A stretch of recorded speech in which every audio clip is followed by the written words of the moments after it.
Honourable member for Burnaby, New Westminster. Oui, tôt ou tard, même si le Premier ministre veut éviter les réponses, il va falloir qu'il donne des réponses, Monsieur le Président.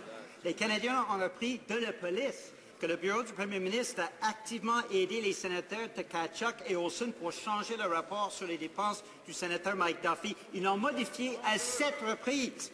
Ils ont effacé, entre autres, des passages qui prouvent que la résidence du sénateur Duffy était bel et bien à Ottawa.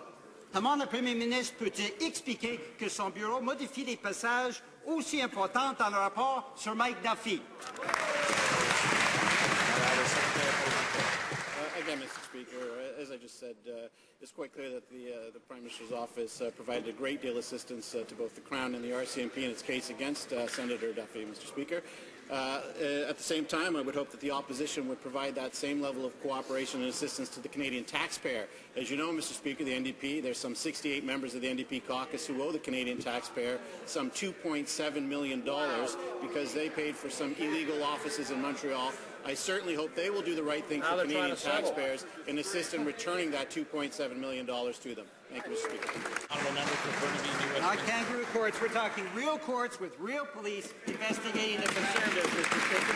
Now, the Prime Minister's office had a $90,000 check to keep Duffy quiet on residency issues and doctored an expense audit to avoid political and legal fallout. Now, the Auditor General has sent 10 new cases of improper Senate spending to the RCMP, and 30 more senators will be forced to pay for improper expense claims. 44 cases of apparent abuse of the public trust. That's more than half the Senate, Mr. Speaker. The Prime Minister's office is involved up to their eyeballs. Will the Prime Minister stop defending the unelected, unaccountable, and under investigation Senate?